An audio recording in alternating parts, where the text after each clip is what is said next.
Like I said, fuck it, what happens in Manchester stays in Manchester. I love you too. Whoever that was. I think it was a bloke, but whoever it was, I love you too. So I don't play piano. I like to write with the piano, but I don't play piano, and I can't believe I'm about to play it in this room here. So I'm going to tell you a quick little story just to win you over before I show you how shit I am at playing the piano. So for pretty much my entire adult life and a little bit before that, I've been writing songs with guitar. And when you write with a guitar, you kind of sit by yourself and you morph into this thing. And you sort of crouch down and you look inwards. You spend your whole life like this. And you kind of just write about what's inside. It's very inward. And then about 3 years ago, I decided to leave London. There's a link to these two things. I decided to leave London with my family and move to the countryside, get some air and space. And we moved into a beautiful cottage. And the first thing I did when I moved in was decided I might be able to get a piano. It seems like every house doesn't become a home if you don't have like some sort of... When I say a piano, I don't mean a grand piano. I mean a piano that your kids and dogs can live on and stuff. So a friend of mine called Tony took me to a place where pianos go to die, is how I like to describe it. And we got this piano for about £400, which sounds expensive, but in piano terms, that means a real piece of shit. Pianos are as expensive as cars. They're crazy. Anyway, I got this thing and I took it back home and I put it in my kitchen and I was so proud of it. It's like having a drunk old uncle living in your house. Nobody else really likes him, but you love him. You just want to hear his old stories that nobody else cares about. And that's what this piano is. And my piano at home is exactly like this, but a bit higher. And when I got home and I put it there, I was so proud. And the funny thing is about a piano, the first time I sat down on the piano, I did this. As if I was about to break into Chopin or something. It's what everybody does, man. When anybody sit at a piano, they do that.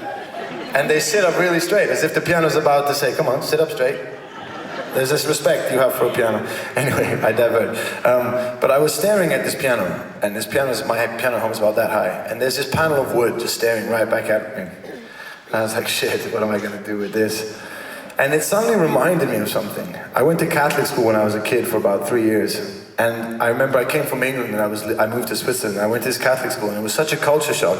Because like the first week I was there, suddenly in the middle of the day, we had to go confess. And I was like, what did I do? And they were like, it's not about what you've done, it's what you want to do.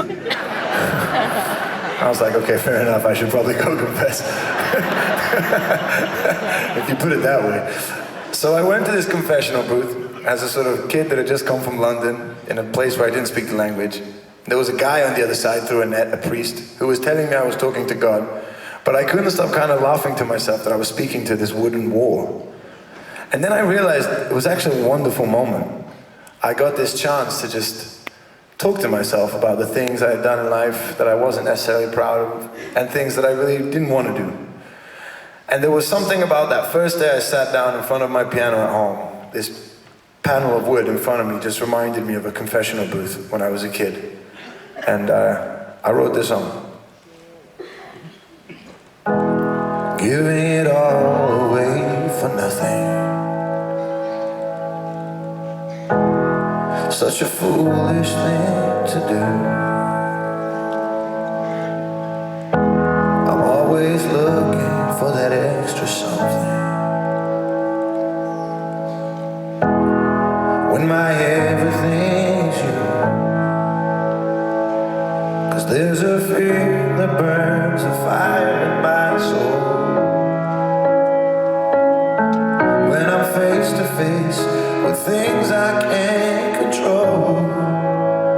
This is my confession, my deep and darkest secret. I've been acting like my demons, doing things I thought I'd never do. So I'm asking for redemption, I'm asking for forgiveness. All these things I've done to you, things I thought I would never do, things I thought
you very much.